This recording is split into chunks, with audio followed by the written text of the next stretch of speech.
Good morning, everybody. Welcome to the NFT morning. Today is June 24th, actually, and it's the very special NFT morning because this is the monthly edition of the 100 collectors morning, 100C morning. I can see Remy applauding, and we have the chance to be, yeah, we are happy because we've been living an exciting week in Basel last week. It was a art week slash almost a digital art week in Basel, and we have the chance to be with Eleonora Brizi. How are you, Eleonora? Good. Good. Recovering. Recovering. It's hard to recover. It's been pretty intense. I would say this year has been intense, actually. and Pauline Foessel, how are you, Pauline? Same. I'm exhausted. We are exhausted now. Yeah, I feel exhausted, and when I see you, I say, yeah, how they've been. I need to let you know, I was in Basel last week, and 100 Collector was everywhere, every day, every time, like organizing from breakfast to tours to party to dinner to whatever. Yeah, I don't know how you did.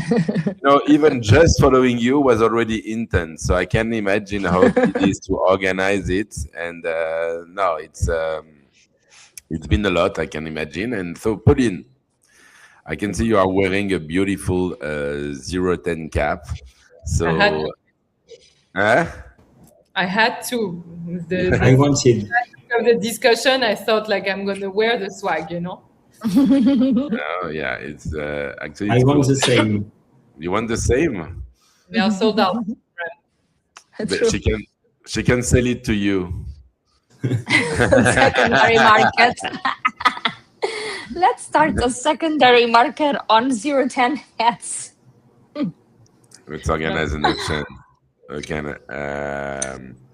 So no, but yeah, guys, I just want to say, to introduce that I'm very jealous because I saw almost lots of things happened in Basel last week. So I wasn't there, unfortunately, but I'd like to hear from you about this fair. Okay, yeah. For people who have not followed, because I think let's start with this. I don't know. Maybe Pauline, you can introduce just quickly. Give us the big picture of. Maybe I will not say. I don't know if we need to say what is Art Basel, but it's Art Basel in Basel. It's something very special, and maybe give us the context information about what happened last week, basically.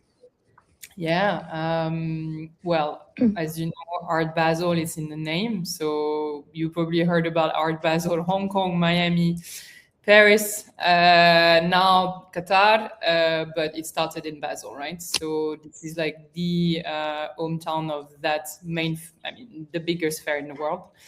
So meaning the whole city kind of transform and becomes really an art place, which is quite different from, even if you think Miami, Hong Kong, Art Basel is very present when it happens, I think it's incomparable to when it's Art Basel in Basel, because the whole city is flooded with art professional artists, collectors, and probably the best exhibitions that you can see as well.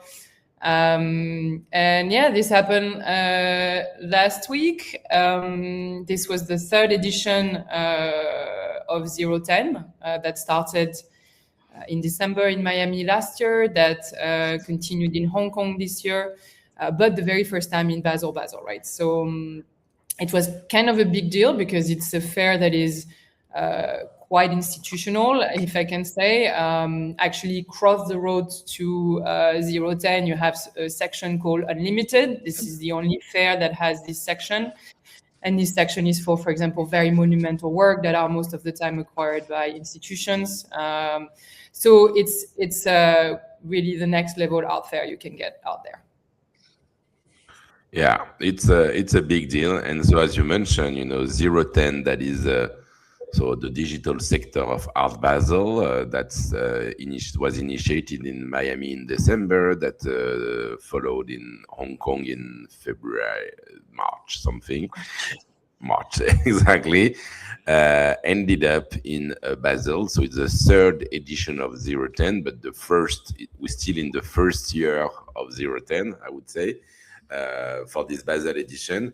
And I think, Eleonora, this 010, because I know that you've been in Hong Kong, who's been in Miami? You've been in Miami, so you are the 010. You are. I'm the 310, yeah. So what is the difference this year, this time, for I would say, for the digital art in Art Basel?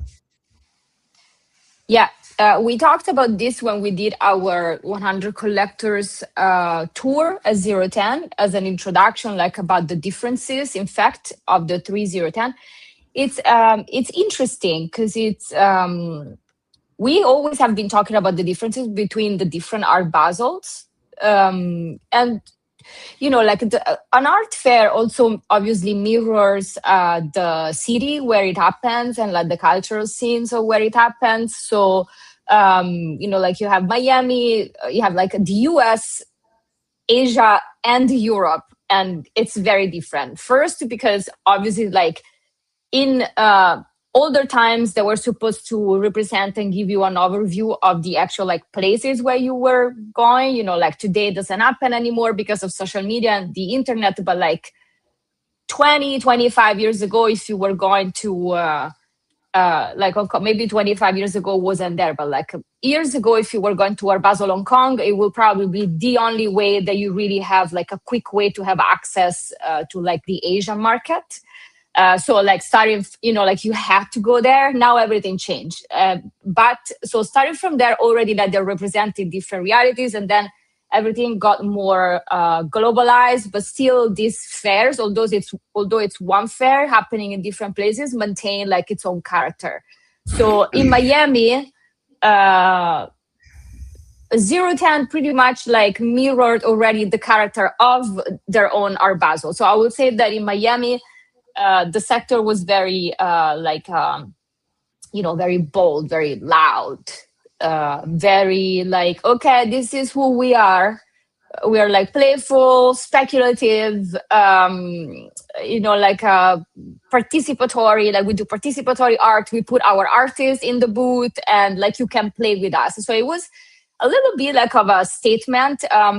Obviously very accepted by Art Basel, otherwise you will never be there. But, like a way, like a little bit of a manifesto, I would say, to say like, this is where we're coming from. We have like the Beeple dogs, and then we have Jack Butcher receipt. We have X-Copy giving out like soap bubbles. So of course it's like, what is this? People are like, okay, this is like a playground, which was very nice. And so there was a very specific vibe that you can probably only have in Miami, where you can bluntly talk about speculation, which you can probably not do in Basel. So then I went to Hong Kong, and Art Basel in Hong Kong also has always been very, like balanced and not risky. It's also like the mirroring Asian culture, right? Like it's always very nice, very well done, very, very balanced. So in Hong Kong, you will still have our like signature projects, like the Bottle Boost. You still have like Jack Butcher playing with dices, but then you have So Wen with the beautiful like robotic arm. So it starts to be more like really like when I say like fine art, I want to say like art that can actually enter like a museum for how people like commonly see that. You had, I don't know, Robert Tallis coming with like paintings. So it was balanced between performance and like Web3, but also like fine art. And then you had Basel, which was very different. And it was very, you saw Basel. So you have a dedicated space and it is very much institutional. It was like you enter with the 3 Flags by John Gerard, who is already like a pretty established artist, as a digital artist, and like massively welcoming you when you enter in the space. And then you go around this arena and you see, and then like there is the legitimation of the space. So at least 2 booths talking about the history of digital art. Because obviously also like Art Basel is in Basel, Switzerland. So there is a whole history of new media art. So they couldn't just like throw, like, I guess, soap bubbles, unfortunately. And so you have this booth that are like, they want to guide you through, okay, digital art has been existing since the 50s. And so you have like art meta, like starting from the pioneers, divided in chapters, arriving until today. You had a Vera Molnar booth. And then you also have artists like Debrief, who is very blockchain and Web3 if you want, but then in the booth like shows, he's like also physical craft of like steel. And so like the craft of materiality and code. So, and then you have like a whole huge booth about Harold Cohen, like artists at the father of AI art. At least this is how it was like shown at the Whitney Museum. So he's an artist who comes with a solo exhibition. It's like it was, accepted, exhibited, and pushed also by huge institutions at the Whitney Museum. So my feeling was that in Basel would be more like, okay, we need to be now like accepted and give reasons to the audience to legitimize what we are doing. So this was like Basel. Yeah, I think it's okay. I think it would be a very hard morning because I have 1,000 things to share and say, and we will not have time for it. It's opened a lot of questions to me, but yeah, so my summary is that this Art Basel, and I think Eli Scheinman did a tweet about it yesterday to say, no, we cannot deny the affiliation between, what you call the new media art, basically, or people used to call that computer art before even, and the blockchain / AI art that is the new generation, basically, of digital artists. And so the space, I think it was pretty well. Everybody was doing a small step in other one direction, to make it feel like it's a consistent space, basically. And as you mentioned, almost small museal part with Art Meta, Georg Bach booth, with about I don't know, maybe 50 different pieces of digital art history from the 60s, 70s to today, to William Mapan or Dev with art that can really talk to what we, basically physical art collectors, something that at the first eye, looks aesthetically match with the aesthetical codes of current art, basically. And then that's interesting. But also in terms of space, it was a dedicated area, 010, but this area was just in front. So you have the main entrance of Art Basel, and if you go on the left, you had like basically the traditional fair with Art Basel, with also the new galleries, and with Unlimited, and in front of it a dedicated strong signage. Actually, it's very something that you cannot miss. Was 010, like it's very central, and they keep using 010 as a strong communication asset, I believe. So that's, and to finish the summary, I think it was, I don't know, what do you think? But I think it was a success. I think so. Pauline, you want to talk? Yeah, I believe it was a success. Like you had a big queue actually when when it opened. So this was very great to see. I've seen other posts during the weekend as well. Weekend is more like public days, right? So during the public days, you also had a lot of people interested, and I think like it's also great to have traffic coming and seeing. I think I don't really know what people thought about the space, if it was a good thing to not be in the main fair, or so it has. I personally think this was great, simply because the way the space is organized is so different than in the main fair, where it's like really booth after booth and you are like just fed art. At least here there is like that breathing space where you can really discover one thing after the others. I mean, a lot of the booths are solo projects as well. This kind of remains from the previous 010. So it's really nice because you have so much more than what you get in the main fair is like one work, one artist, right? And you have like, I don't know, many artists per booth. At least here it really gives you a nice place to breathe and get to know the artist's work with not just one work, right? I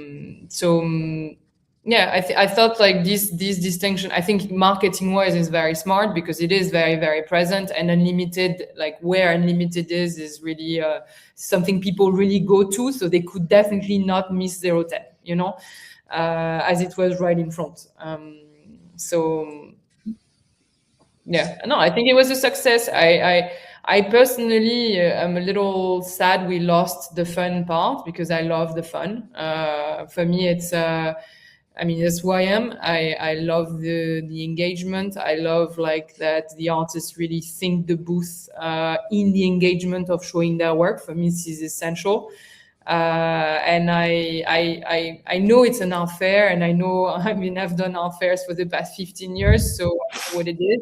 But I actually thought from the previous edition that they subvert the art fair, and I thought this was magic, finally you could go and stay and wanted to come back and have a different experience and really stay there because the artists were there, but not only, because you had things to actually do to really understand the work.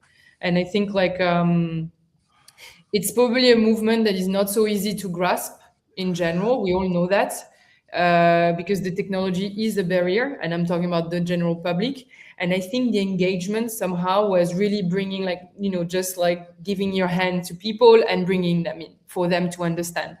And I was sad of not seeing this so much. You had it a bit with Debrief where you could, play with the machine, but that one. But it was very, very, very timid, very shy, like the whole thing. Yeah, I kind of I think actually my favorite booths were the most interactive one, I would say. So the Debrief one, and maybe the William Mapan, because you have a live plotter. Exactly. And live minting, it's kind of part of the, I would say the DNA of IRL event for NFT people. I would say the ability to generate live something and potentially mint it. Yeah. I think we need to mention that commercially, it's a huge success. Yeah. I don't know. I think Eli published the sales yesterday. I'm trying to show some of the one, your article actually, like your article.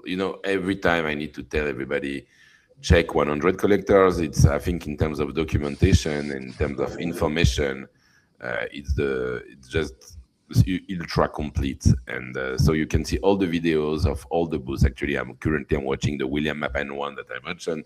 So, it really looks like super, it's very, I was on the booth a lot of times because they are my friends from our blogs. And these ones were amazing as well. Yeah, it was super created on site. Exactly. And then you can see the plotter, and it was a very interesting plotter because it's not a plotter, it's a machine. and we can see, with different pens turning around to draw something.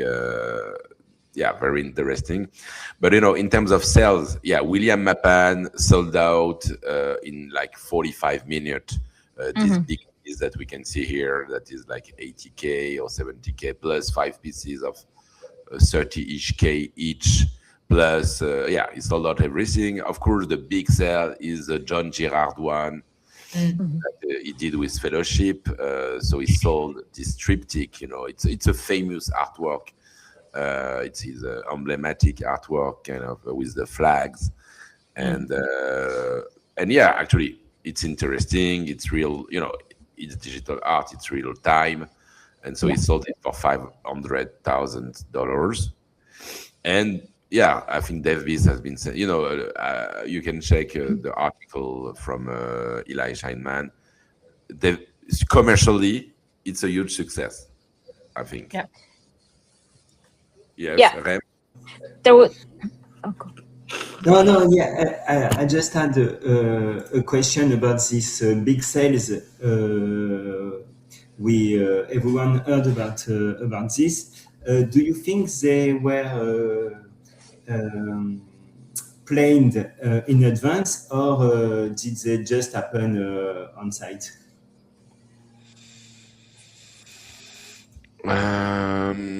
I think it's a good question. I don't know. I know that the collector of the big piece of John Girard, that for 500,000, is a big collector from New York, collecting a lot of NFTs actually. Maybe. But I just ask this question because I imagine when you're a collector and you are going to buy this kind of a piece of art, it's not just I would say a coup de cœur. It's a crush. Yeah. Probably the very big sales were planned, but like we were discussing with William, for example, and he was telling us like the first hour of 010 when it opened, like you had like so much people on his booth that said, I want this. So this was kind of decided probably on the spot, like maybe not the big piece, I don't know, but he was explaining like for 45 minutes it was just people buying, so yeah. I think there's also pre-sales. There is also pre-sales. Yeah. I think it's that I know of. You're right. You are right, Rem, to mention that. And maybe maybe for example, some big pieces has been planned beforehand. But from what I see, a big part of them has been done on site. For the Mapan, I heard the guy. He explained me the guy who bought the big piece. He just came. They say, oh, sorry, all the small pieces are already sold out. He said, oh, okay, what is the price for this? Okay, I buy it. So, I mean, the same for Debrief. I think it's really people playing with the machines who's been experiencing this. And basically... who asked the catalog ahead of time that, put an option and a reserve on something, but wanted to see it in person to confirm. You had that as well. I know collectors who did that. And do you know if most of these collectors was already involved in digital art? From what I heard, I would say Mapan, many of John Girard, yes. Mostly. No, okay, it's a mix. Yeah, for John Girard, yes. For Debrief, from what I heard, yes. But the big William Mapan, yes, too. Yeah, but William Mapan, out of the 5 pieces, 2 has been collected from people that looks like out of nowhere, really. That just... from what they told me, it's basically people. They told me one person who discovered William Mapan in Art Basel Paris, actually, when he did a talk about digital art, and so he discovered that. He came back, and so he bought the piece at this moment. And the second one also that is kind of this kind of Art Basel people, I would say, who collected the piece. So yeah, I think maybe the majority come from our space, and we have a lot of energy is deployed, of course, by Eli and by Redbeard, to generate, they know everybody in the space, they know all the collectors. So of course, they're here also to make it successful, but it's touching also some other people in the same time. And for the exhibitors, they meet also institutions, galleries, museums, and so they have the opportunity, to have also other kind of conversation. We're talking about business, but it's not only sales that is generated on site, basically. Yeah. Can we mention a booth that we didn't mention, which actually was one of my favorites, if not my favorite, which is Mimi's booth? Because of I thought like a Leander Herzog piece, Infinite Garden. Yes, Infinite Garden, and Andreas Gizin art. It was like the perfect entry point for instance, like Leander's piece was the perfect entry point for people who don't know about the blockchain to actually here. We're not talking about NFTs. We're talking about the blockchain really used as a medium, like to not understand but grasp what you're looking at, because aesthetically and conceptually is Infinite Garden is amazing. And in the meantime, then if you ask about it and they explain to you how it works, they'll have like the master, they call it, like for sale, which was the entire garden. And so like you will buy the actual garden, and then if people like collect the flowers in the garden, your piece will actually be collecting the flowers of other people, collecting, etc., etc. So it's like a collective piece on the blockchain, live, running on the blockchain, that you don't need to go that deep in explanation if you don't want to. It's there for you to look at. Amazing, but also tricks like this, this art on chain kind of experience. And then obviously like Andreas, really like if you don't know anything about code and how code runs, it's just amazing. It's like, it's beautiful. It's beautifully done. And then if you again ask more, then they can tell you about how it's created. So I thought in the Art Basel, in Basel kind of situation, one of the best entry points for collectors who are not in the space to actually get curious through beauty was the Mimi booth. I thought it had a big function in 010. Yeah, it's and also under the a nice touch that they had for the banner of 010 outside, like really like pushing communication was. It was like Lenny's piece in the banner, but also they mentioned all the names of the artists that were running. That was very nice. They were running like all the time. Yeah, no, that they're really they're pushing it and they are playing on this. And but time is running, and we just mentioned the main fair that is Art Basel, and it's a big deal, of course, but it's not the only thing that happened in Basel, Eleonora, right? Yeah, no, not the only one. There was a lot of digital art. It was, I think it was just crazy. If you think about the past years, it was, again, glorious. I thought it would be glorious, and I think that it was glorious. So just for people who don't know, I have been going to Basel only for 3 years because there is digital art in Basel for 3 years. In 2024, Georg with Art Meta and Roger they started this, was called Digital Art Mile. So finally, like digital art could have a dedicated space, like an art fair. So 2024 and 2025. And then Art Basel people came to visit the fair quite a few times. And then I believe that Georg had a huge contribution to the city to actually like get attention into digital art fair. And then they started a dialogue last year, like during Art Basel. Art Basel gathered people and they started discussion about digital art in Art Basel. And in 1 year, actually in a few months, because they did it in Miami, but in 1 year, this is what happened. So we had digital art mile is not there anymore, obviously, because when Art Basel comes, then, you know, like if the fair goes to Art Basel, then there's no possibility of like doing like a counter fair or another fair, let's say. So this happened with Art Basel. And for instance, another place that last year wasn't looking like this year was Basel Social Club. So Basel Social Club is actually the counter fair. It's like a reaction of a group of people to mainly how art is experienced in art fairs or like in art institutions, to actually create a space which is more welcoming and people can experience art everywhere. It's amazing. We love it. It was, since the moment I discovered, it was my favorite place. If you didn't go, you should go. Every year they pick a different place and they have a theme. Last year the theme was banks, because it was an it was a previous bank building. This year was office. It was a previous office, like huge space. And last year, Nina Roers, curator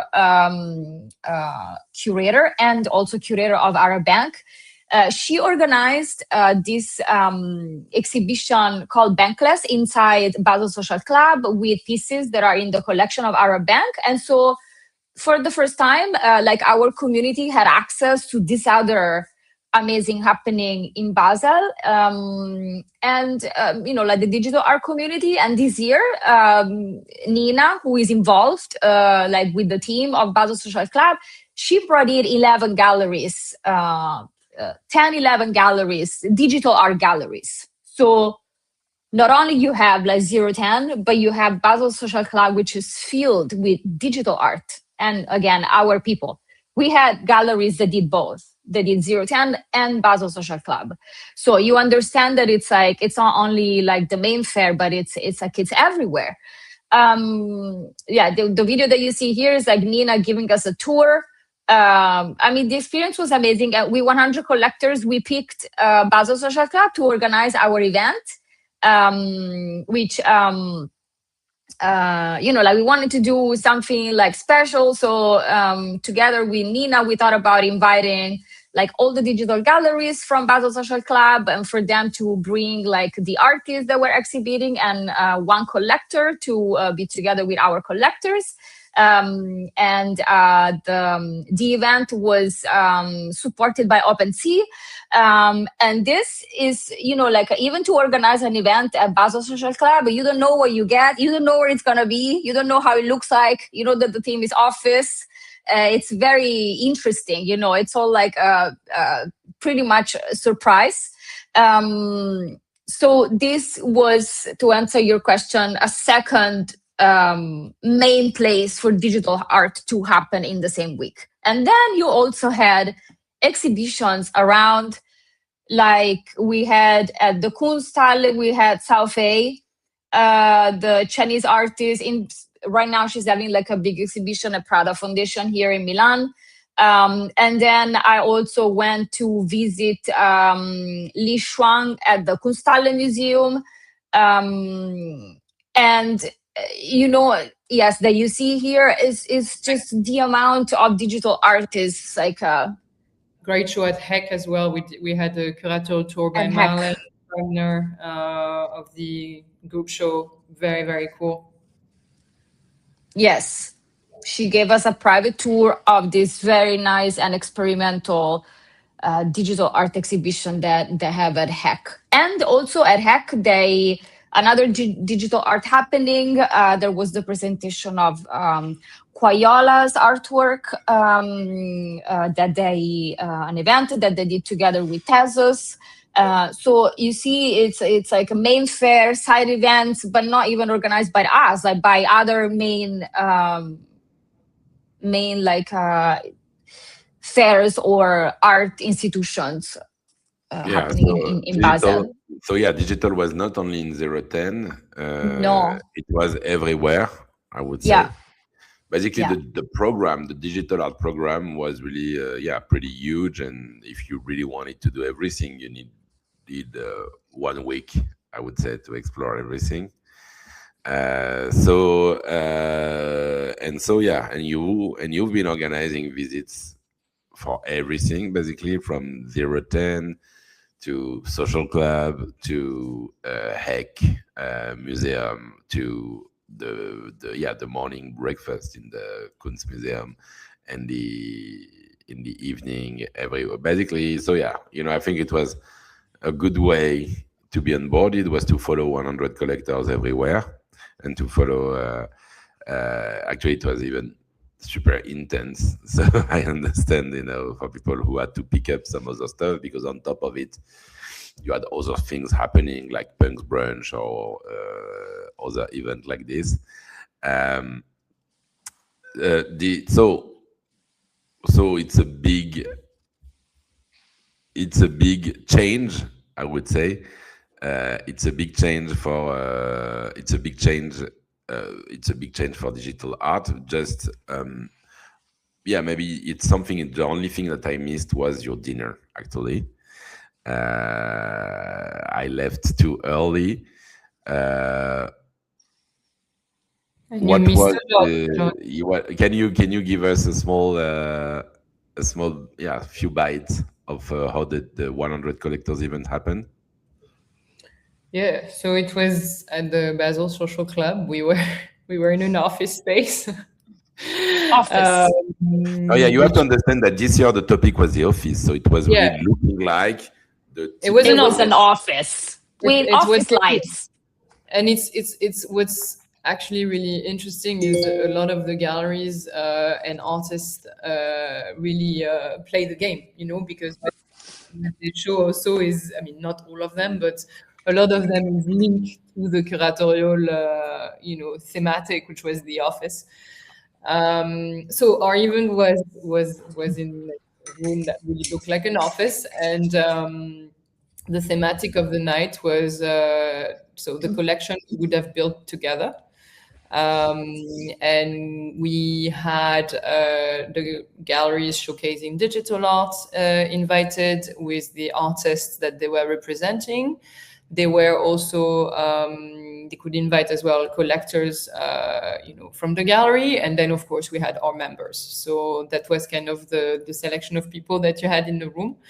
And we prepared like a little cardboard. Actually, I have one here. I can show you. So it was in an envelope, and we were asking if you could take home one artwork from Art Basel week, which would it be? And they could put the artist name, the artwork, the gallery and art fair, and they would say why this artwork.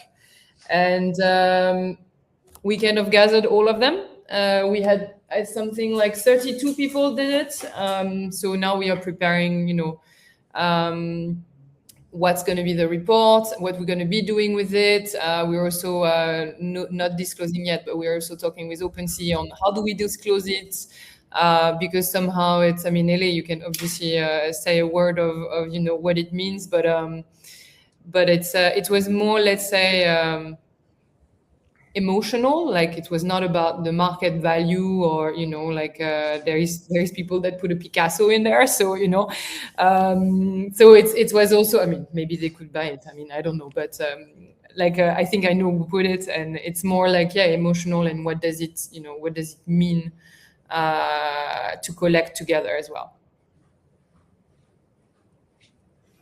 An intentional collect, and it was so we always create experiences when we do dinners or cocktails or events, and so we thought about this one just to see collectively as a group, if you really could pick an artwork in this week, what it would be, but why. It's also a little bit of a study, so yes, a collection created with intention, but also where is people's attention falling in a week like this. Besides Picasso, we had obviously many people entering with digital art, And I know it's going to be interesting to see the results. You know, it's a little overview on like where the interest of collectors fall into. So for us as a group, it's also like nice to see. Doesn't matter if you bought it, if you could buy it, if you don't have, but like where does your interest fall into? So I'm interested in seeing the results. So we can expect a release or something. Yeah, we'll see. Yeah, definitely we'll have something. But it's I had fun like opening each envelope, reading, taking a photo. You know, I think it's I don't know, it was what you feel really, but I felt it was a beautiful night, like a lot of great energy. And you know, I was not expecting, because I think Friday night was a little ambitious when you see the amount of things we have done and people have done and seen in a week. So I felt it was really the perfect way to close it, and that's really what I felt from people. Like they were super happy to be together and have this mini challenge as well, like to look back, right? Because somehow you're just like a container of seeing, and here you had to step back and saying like, okay, what really stand out for me, right? Yeah. Okay, great. That's a lot. I have a lot of things, you know, to wrap up this session, but I know that Remy will come with some questions. So Rem, you're on mute. On the spot, Rem. Yeah, sorry. It was very interesting. Thank you very much. It was like I was with you at Basel. I have just a small question. I saw a lot of publication on social networks about the fact that in 2025, most of half of the high net worth collectors bought a piece of digital art. And I just want to... I don't believe it's half. Half of the... 51%. Yeah, 51%. Yeah.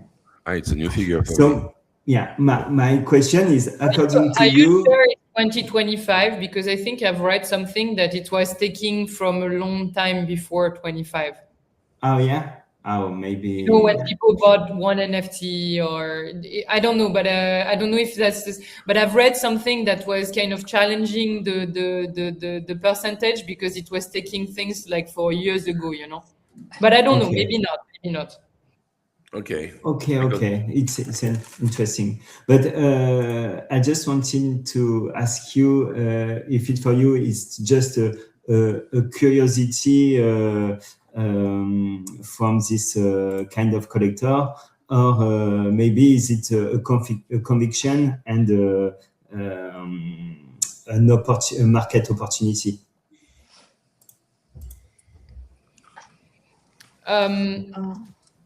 I think like in generally what's happening right now is somehow yes, like sitting down the movement, and it goes back to circle back to what I was saying at the beginning, right? Basel is Basel, and Basel like giving such a big space to digital art is obviously going to bring new people coming in, and people going to start buying their first piece. I think we still have a lot of work to do still, but what we can see, and this I can tell you from, for example, the experience I had here in Art Dubai, right, where it was mostly people who didn't know much about digital art, and they had this art sector for many years, way before Basel, you know. And you do have people collecting contemporary art that came to me and say, yeah, but I mean, how can I start? You know, like I just don't know anything. And I think like, yeah, you're going to have a new wave of people that need real guidance, because of course it's something like intimidating. And when you don't know, you just look for the right people to help you dig in, you know.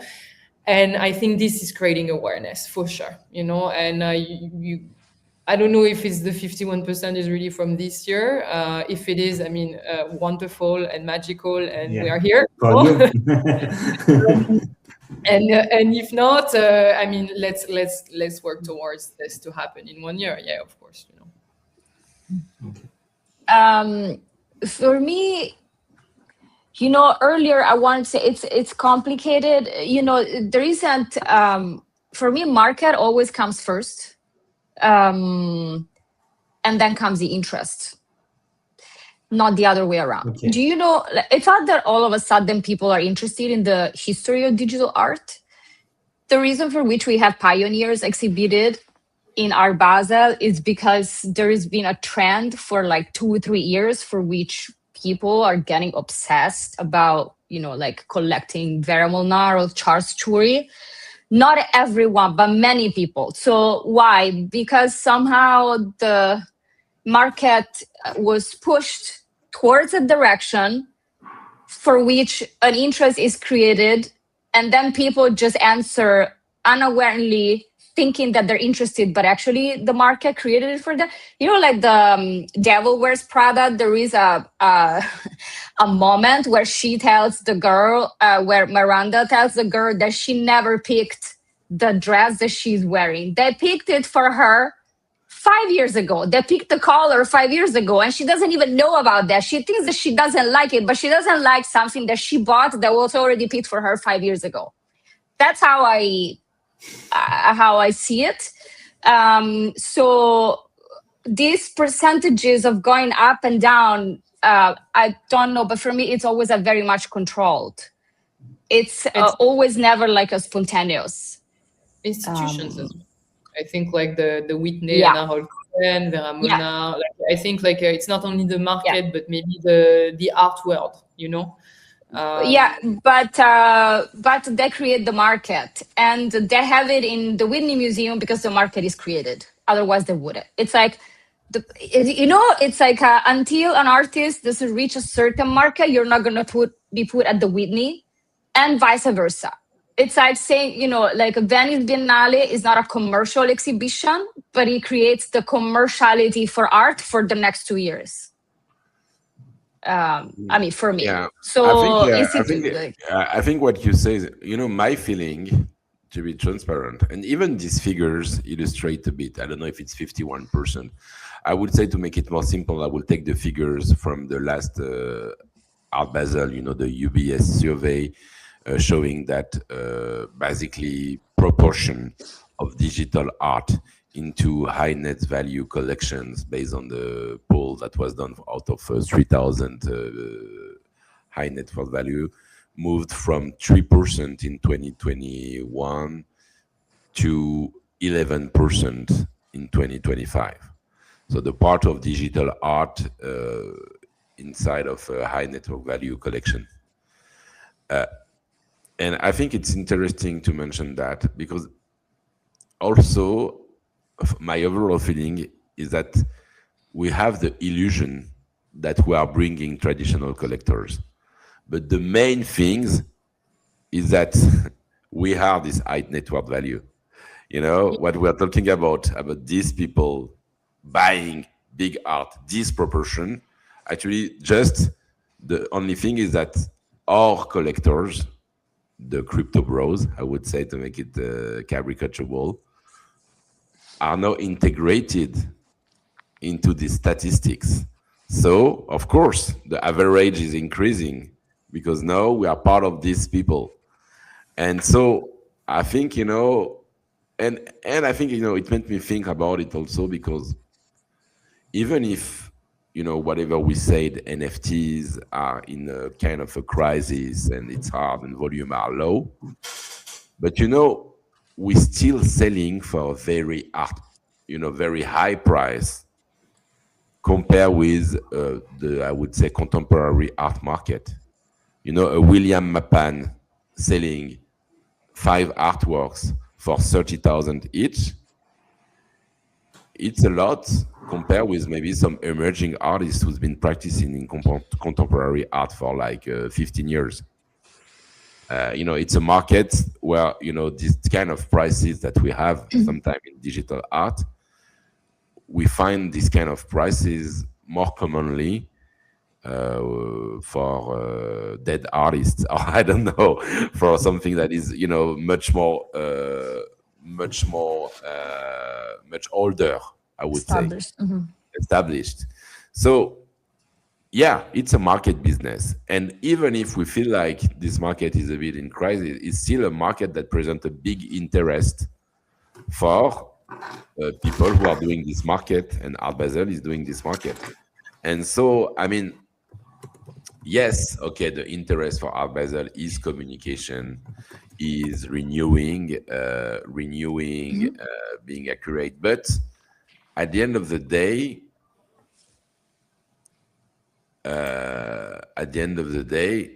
yeah, it's bringing into their fair people who never been there before, and people with, yeah, rich people, new rich people, basically, who are joining this event. So I think, we are bringing this some collectors, but we are bringing them by buying a lot of pieces during our Basel as well. But it's my Yeah. And they are building the future. Like they are building the generation of people that will collect, and the first thing they will collect is digital art. So they are definitely building the foundation for this, I think. We are building it. They are not building it. We there all together with all our different No, actions. but it's different. Huh? I mean, the fair comes later. They're not building it. It's already built. They're integrating it. Yeah. I mean, I think it's semantic here, but yes, like definitely yeah, no, but I think they are bringing new people in, whatever we say, way more. no, but I think it's raising a lot of questions, and I think it's the point about the maturity of, I would say, NFTs and our generation of digital art. Sometimes we say it's early, sometimes we say it's the beginning. Maybe it's already a mature market, actually, and and that's it. This is the market like it is, and like it will be the next 20 years. And maybe if the fact that we are, maybe it's already there, and that's it. I mean, I ask this provocative question, but I mean, we are the big central stuff in Art Basel for the last 3 editions.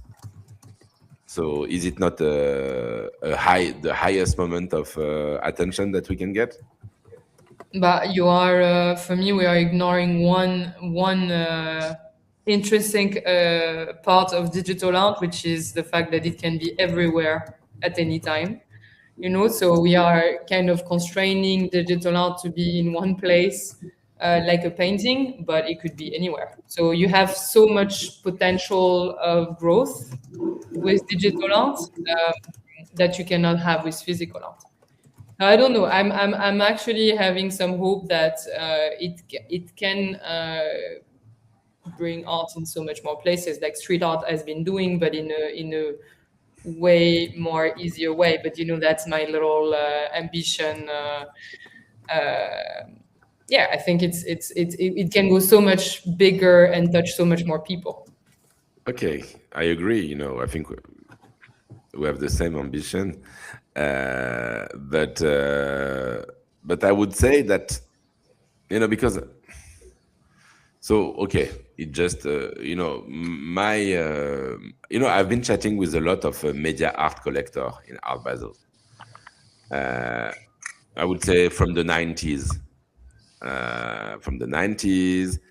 and all of them had the same feeling, a bit like blazed, a bit like bored by the market.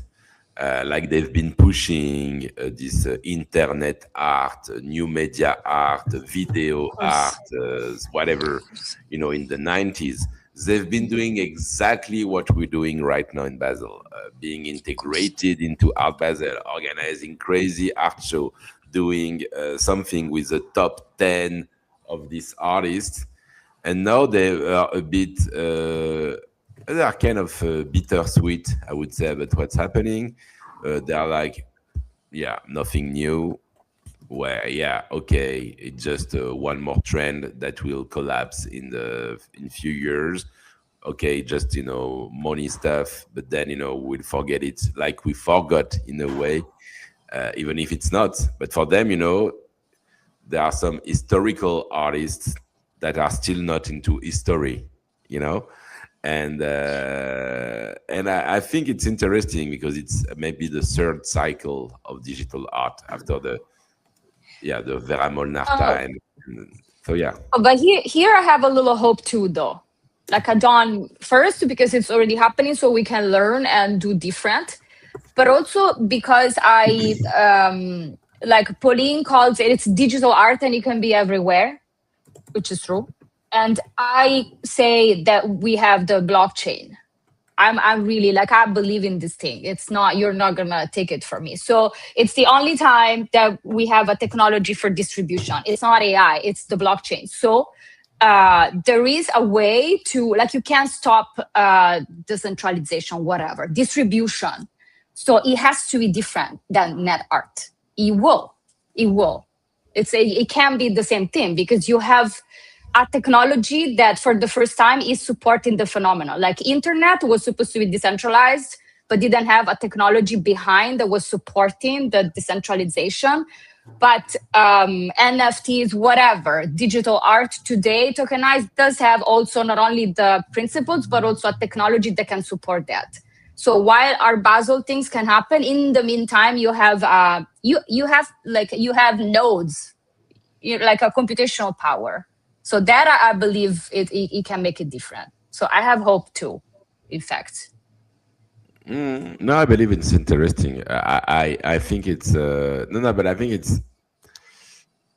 it's where I'm wondering, because I'm thinking about what's next also with Art Basel, for example.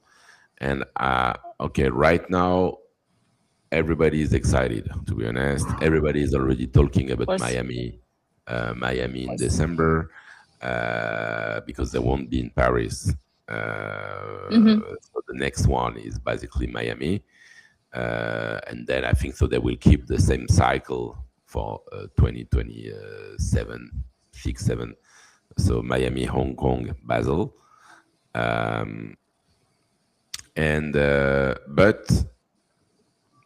yeah, can we... I'm just wondering, I think we will have few things happening, but I really believe that we will have maybe 2 years very exciting with Art Basel, but then we will realize that maybe some people have been sensibilized, I would say, to digital art, but at the end of the day, everybody is playing for his bag. And this is really what I believe. This is what I felt when I saw, all these, really, I've been talking with a lot of people who are expert into digital art, but the OGs, really, and they really don't see, they don't want to say it frankly because they are involved also with Art Basel, but they're really feel you like you have not invented anything, and that you are just just doing speculation. You still have this, it's just like, yeah, okay, it's a market, okay, it's speculation, okay, yeah, you guys are doing some interesting things, but nothing new since the 20th century. But you have it on the blockchain. We have it on the blockchain. It's a difference. This is what we, I did a tweet about it more or less yesterday, that I say that my takeaway is that, yeah, we know we are not saying, the NFT people are not saying anymore that we invented everything. So we know we assume the affiliation with digital art history. But on the other hand, the establishment is, for me, far to admit that the blockchain is a key milestone in digital history. And I think this is because most people don't understand, John. That's the thing. Most people do not grasp what it is and what it means and what it does. But I don't believe these people will change. This is my key takeaway. But somehow it's okay, because like this we can still build like the thing that we believe will be the future, and you can. It doesn't mean thing and one acceptation on the right side means that you need to give You up know on what I mean is, acceptance. I'm wondering, could you see some PFPs at Art Basel? But why would PFPs need to be at Art Basel? With Tabor, we had the Basel True. Social Club. You had PFPs with That is true. with Danae. 10,000. Which project? Let me try to find it. from Danae. So it was with Danae Gallery. Tabor, I don't remember the surname. He created like 10,000 PFPs, also with physical photographies, but they're tokenized on the blockchain. It just tried to make a PFP project that will grow organically. So it didn't create like groups, but then people really asked for it. I'll send you, John, you can share. It was obviously a fun take on PFPs. So to answer you, there was not like Bored Apes, you know, like on Basel. Thank you, Jesus. But like... No, but I'm not talking about, okay, maybe not Bored Ape, but why not CryptoPunk? Or why not... CryptoPunks are everywhere. Everywhere. So what? It's not that they're not at Art Basel. There was a branch there everywhere. It's what everyone's like. The CryptoPunks are very present, I believe. Where's Pauline?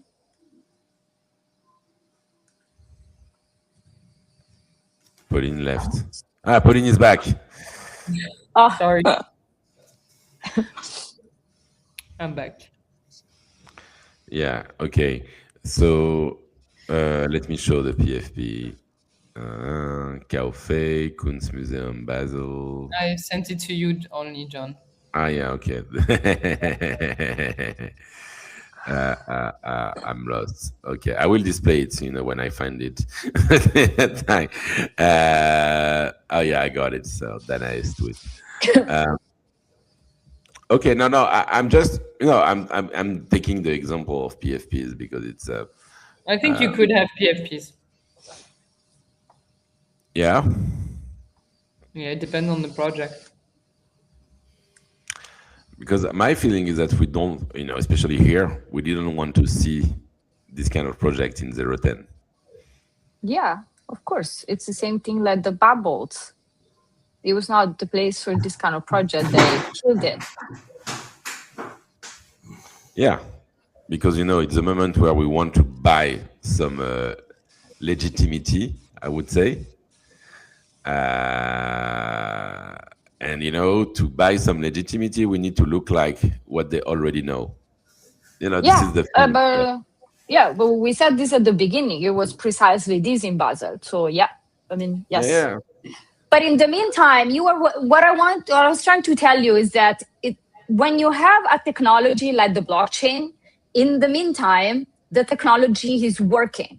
So no matter what happens in the marketing or events or things, you have a permanence that was never happening before.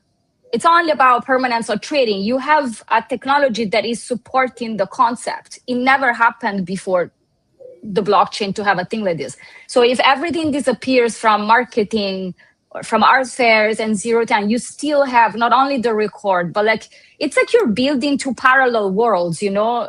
One is like on Earth, and the other one is the computational power. But it's true, it never happened. So you are for sure knowing that in the meantime, you're building something. I believe in this. That's the nuance you're talking about in the building world. Sorry. Okay. I agree, and I think it's interesting. So let's see how the future will be. And so cheer up. This is good. This is good. Yeah, this is good. The blockchain is good. I mean, we have Eleonora positive and happy. Everyone should be, you know. Yeah, I'm I positive wanted, when there is need to be positive. Yes, For the we have the blockchain. The blockchain. I wanted to wake up the negative side of Eleonora, but No, she's really Not gonna happen. no, it's too hot. Maybe I'm a little like, yeah. No, so everyone, no, I'm a blockchain believer. That you cannot take from me. So it's not, yeah. no, but also I think it's to be honest, it gave us a lot of enthusiasm. Last week it's exciting. Seeing all these Yeah, people, all these things of happening, course. all this energy. It's Everybody was happy, everybody's excited, everybody's already projecting what's next. So yeah, I think it's exciting for everybody to see how things are going, and so because it's more than 1 hour that we've been together. What's next for For me, 100? we are at the right place at the right time. Good to sit like that. Very positive morning. Very positive. Good morning. So yeah. So what's next with 100 Collector, Pauline? I don't know. Are you taking a? No, we are doing, the summer is coming, right? So we are doing groundwork. There is a lot of things that you see us mostly in events and so on, but there is a lot of work behind all of this. So yeah, we're going to start preparing the second half of the year, but the summer is, on all the groundwork, CRM and a lot of other things that we need to work on. If not, the whole machine doesn't work, So some more vibe coding, some partners outreach. We're gonna contact all the collectors as well for this website we started for collectors to showcase 6 works of their collection with you'll get an email, John. But basically, yeah, we are pushing our members to do that for the summer when to be able to also be on the directory, because we had a lot of people during those weeks. These weeks are for us amazing because we had something like 27 or 30 members who came last week. So it's absolutely amazing to 37. We had so much great feedback as well on things we want to start working on or things we should improve, or so this is a bit like step back and look at what we can do better, look at what we could do else, and strategize as well, so yeah, to be preparing next year. I see. Yeah, exactly. And what is the next event? So for people who are part of what is in September? Do you have a freeze or something like this? What's next? You have we'll see if we do something for Freeze London, but we are looking into doing Paris Photo, Art Basel Paris, looking into Marfa as well, Art Basel Miami, Freeze Abu Dhabi, and I think that's it. It's a good start. We'll start to book ticket flight for the end of the year. Please, Can't even think about it. Give us a break, give us some time. Yeah. No, that's nice. No, just wanted to thank you for all of this. For people following the NFT morning, actually tomorrow we have the artist Felix. Nice. New release. We really like him. So he will talk about his new project. So will be super interesting. And thank you again, 100 Collector. I believe we may have another